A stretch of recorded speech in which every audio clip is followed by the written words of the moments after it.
Good morning friends. आज के इस वीडियो में जो कि डी फार्मा का जो एक सीरीज चल रहा है एचजीपी का ह्यूमन एनाटॉमी एंड फिजियोलॉजी, इसमें फर्स्ट हम लेसन ले रहे थे जिसके already I given the 3 answers जो कि मैं अपलोड कर चुकी हूँ।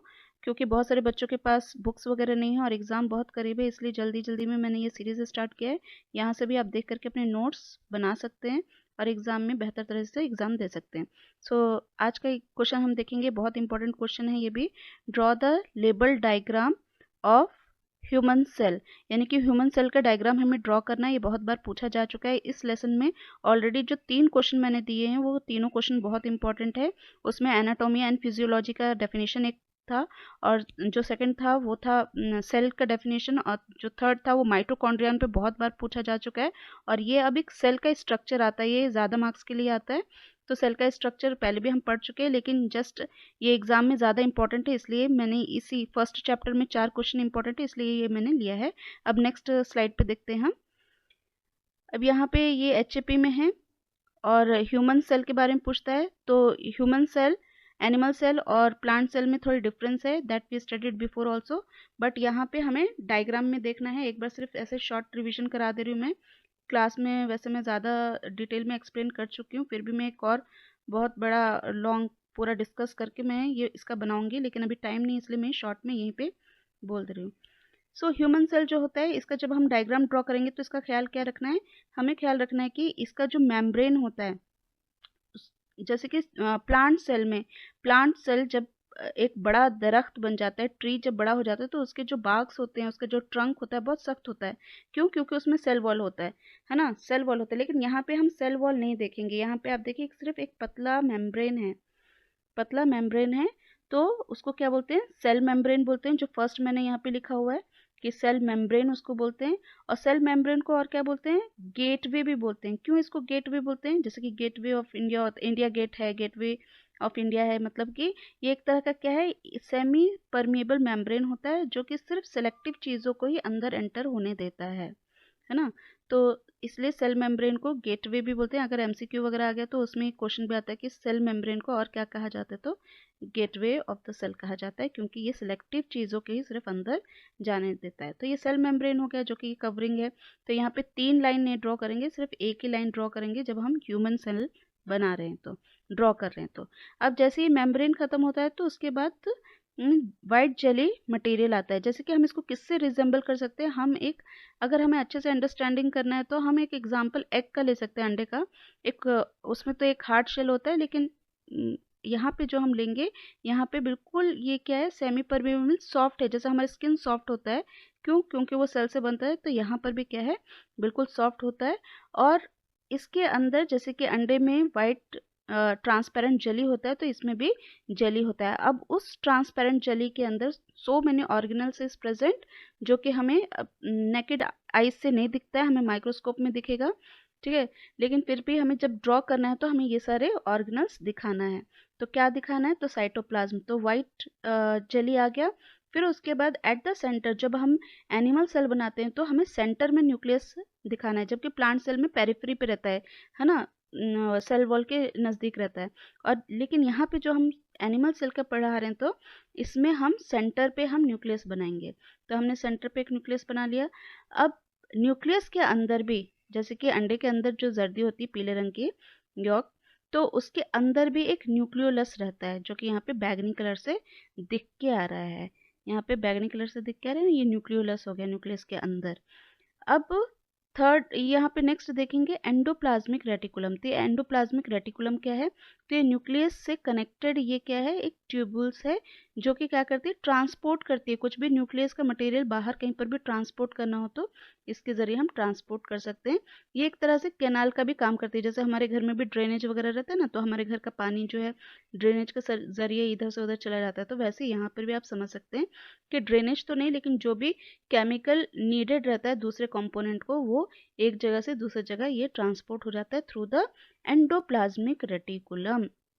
अब इसमें एक स्मूथ है जहाँ पे राइबोसोम्स नहीं दिख के आ रहा है, यानी कि ये डॉट डॉट स्ट्रक्चर नहीं दिख के आ रहा है, तो उसको हम बोलते हैं स्मूथ एंडोप्लाज्मिक रेटिकुलम। और जिसमें ये डॉट डॉट्स ऐसा दिख के आ रहे हैं, ये इसको बोलते हैं रफ एंडोप्लाज्मिक रेटिकुलम। अब इसके बाद बहुत इंपॉर्टेंट एक ऑर्गेनल आता है जो कि यहाँ साइटोप्लाज्म में प्रेजेंट है, वो है माइटोकॉन्ड्रिया। यहाँ पे लेबलिंग दिया हुआ देखिए ऊपर में। तो ये माइटोकॉन्ड्रिया जो है ये क्यों इंपॉर्टेंट है, क्योंकि इसको power house of the cell भी बोलते हैं। अब ये इंपॉर्टेंट क्यों है और इसको पावर हाउस ही क्यों बोला जाता है, क्योंकि ये जो माइटोकॉन्ड्रिया है ये हर एक सेल में होता है और इसका काम क्या होता है, ग्लूकोज को जो हम खाना खाते हैं वो फाइनली डाइजेस्ट होकर ग्लूकोज बनता है और हर एक जो ग्लूकोज है वो सेल के अंदर एब्जॉर्ब हो जाता है और सेल के अंदर में भी जो ये माइटोकॉन्ड्रिया प्रेजेंट है इसके अंदर ग्लूकोज का ऑक्सीडेशन होता है। यानी कि हम खाना क्यों खाते हैं, एनर्जी के लिए। वो खाना जो है, जो ग्लूकोज है, वो एनर्जी में कब कन्वर्ट होता है, यहाँ पे कन्वर्ट होता है, माइटोकॉन्ड्रिया में कन्वर्ट होता है। माइटोकॉन्ड्रिया में क्या होता है, ग्लूकोज एब्जॉर्ब होता है, ग्लूकोज चला जाता है, फिर जो हम ऑक्सीजन जब हम इनहेल करते हैं, सांस के जरिए जो हम ऑक्सीजन लेते हैं, वो ब्लड के जरिए ट्रांसपोर्ट होकर के हर एक सेल में जाता है और हर एक सेल के अंदर जो ये माइटोकॉन्ड्रिया है इसी प्लेस में ग्लूकोज ऑक्सीजन से ऑक्सीडाइज होकर के क्या बनाता है, एनर्जी बनाता है, जिसको हम एटीपी में बोलते हैं या फिर एडीपी में बोलते हैं। एटीपी का मतलब होता है एडिनोसाइन ट्राइफॉस्फेट और एडीपी का मतलब होता है एडिनोसाइन डाइफॉस्फेट। तो ये जो एनर्जी जो फॉर्मेशन होता है वो कहाँ होता है, माइटोकॉन्ड्रियन में होता है। और ये माइटोकॉन्ड्रिया को ही power house of the cell बोलते हैं, क्योंकि इसी में ग्लूकोज ऑक्सीडाइज होकर के हमें एनर्जी प्रोवाइड करता है और जिसकी वजह से हम अपना फिजिकल एक्टिविटी कर पाते हैं। अगर ये माइटोकॉन्ड्रिया नहीं होता था तो हमारे बॉडी में एनर्जी प्रोड्यूस नहीं होती थी, ग्लूकोज रह करके भी एनर्जी प्रोड्यूस नहीं होती थी। नेक्स्ट है यहाँ पे गोल्गी वेसल, जिसको गोल्गी कॉम्प्लेक्स भी बोला जाता है। ये देखिए यहाँ पे ब्राउन कलर में है, यहाँ पे क्या लिखा हुआ है, गोल्गी एपरेटस लिखा हुआ है, या कॉम्प्लेक्स भी बोलते हैं। तो इसका काम क्या होता है, बहुत तरीके के ये केमिकल्स रिलीज करते हैं, या फिर अदर जो इसमें कंपोनेंट है, कौन से मतलब कि कंपोनेंट को क्या चीज़ चाहिए वो ये प्रोवाइड करता है। कौन, गोल्गी एपरेटस, यानी कि केमिकल रिलीज करता है, जो भी मेटाबॉलिक एक्टिविटी में या दूसरे ऑर्गेनल्स को चाहिए वो इसको प्रोवाइड करता है। और अगर जो एक्स्ट्रा होता है वो भी यहाँ पे स्टोर होता है, कहाँ पे, गोल्गी एपरेटस में। नेक्स्ट जो है लाइसोसोम। लाइसोसोम इसलिए इंपॉर्टेंट है क्योंकि इसको सुसाइडल बैग भी बोलते हैं। अब इसको सुसाइडल बैग क्यों बोलते हैं और क्यों ये इंपॉर्टेंट है लाइसोसोम, क्योंकि लाइसोसोम का काम रहता है कि कोई भी जब डेड पार्टिकल या फिर कुछ भी पैथोजेंस वगैरह या कुछ भी अनवांटेड चीज़ है जो कि ख़त्म करना है, तो ये लाइसोसोम उसको क्या करता है, इनगल्प कर लेता है, उसको खा जाता है। तो इसलिए ये लाइसोसोम इंपॉर्टेंट है। यहाँ पे देखिए राउंड में है और अंदर लाइट ब्राउन से दिया हुआ है, तो इसका नाम क्या है, लाइसोसोम। लाइसोसोम को सुसाइडल बैग भी बोलते हैं, क्योंकि कुछ भी बाहर से कोई पैथोजेंस आ जाए या सेल के अंदर ही एक्स्ट्रा मटेरियल है जो नहीं चाहिए, उसको खाने का काम कौन करता है, लाइसोसोम करता है। ठीक है, और इसको और क्या बोलते हैं, सुसाइडल बैग भी बोलते हैं। नेक्स्ट है राइबोसोम। अब राइबोसोम किसको बोलते हैं, जो ये डॉट लाइक स्ट्रक्चर है जो कहीं इधर उधर सब तरफ दिख रहा है, इसको बोलते हैं लाइसोसोम, सॉरी राइबोसोम। और राइबोसोम को ही प्रोटीन फैक्ट्री भी बोला जाता है। अब ये राइबोसोम को प्रोटीन फैक्ट्री क्यों बोला जाता है, क्योंकि ये एक फैक्ट्री की तरह काम करता है जहाँ पे प्रोटीन सिंथेसाइज होता है। हमारे बॉडी को बहुत सारे प्रोटीन चाहिए, कुछ तो प्रोटीन हम खाने के जरिए अपने अंदर ले लेते हैं और कुछ हमारा बॉडी सिंथेसाइज करता है। बॉडी सिंथेसाइज करना इन द सेंस कि हमारे हर एक सेल में राइबोसोम है जो कि एक फैक्ट्री के जैसा काम करता है और हमें जो भी जिस तरह का प्रोटीन चाहिए तो कुछ प्रोटीन ये राइबोसोम सिंथेसाइज करते हैं, इसलिए इनका नाम प्रोटीन फैक्ट्री भी है। अब यहाँ लेबलिंग में हमने ये देख लिया कि गोल्गी एपरेटस सब कुछ हो गया। अब हम नेक्स्ट स्लाइड में देखेंगे। देखिए वही डायग्राम इस तरह से भी हम ड्रॉ कर सकते हैं, इसमें क्लियरिटी बहुत है ना।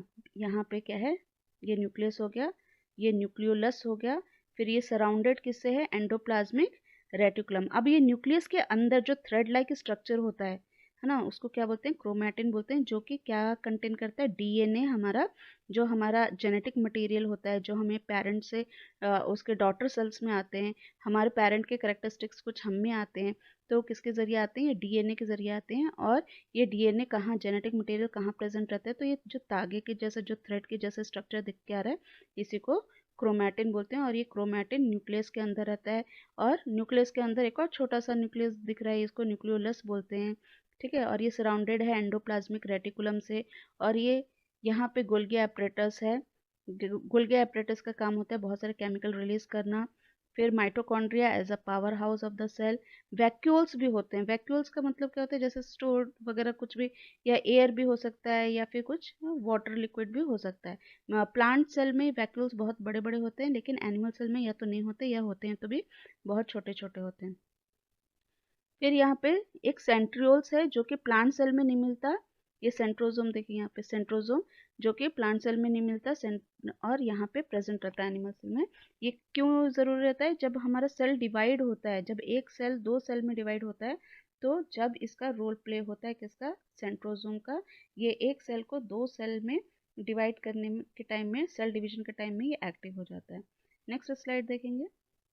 तो इसके साथ ही ये बहुत शॉर्ट में ले रही हूँ, क्योंकि हर एक दिन मेरे को एक आपको इंपॉर्टेंट क्वेश्चंस देते जाना है। ये जस्ट आपके आईक्यू को चेक करने के लिए है कि आप कमेंट में लिखेंगे कि सेल मेम्ब्रेन को क्या बोलते हैं, राइबोसोम को क्या बोलते हैं, लाइसोसोम को क्या बोलते हैं, माइटोकॉन्ड्रिया को क्या बोलते हैं, एटीपी का फुल फॉर्म क्या है, एडीपी का फुल फॉर्म क्या है। तो मैं वहाँ पे मालूम करूँगी कि आपको समझ में आ रहा है या नहीं आ रहा है।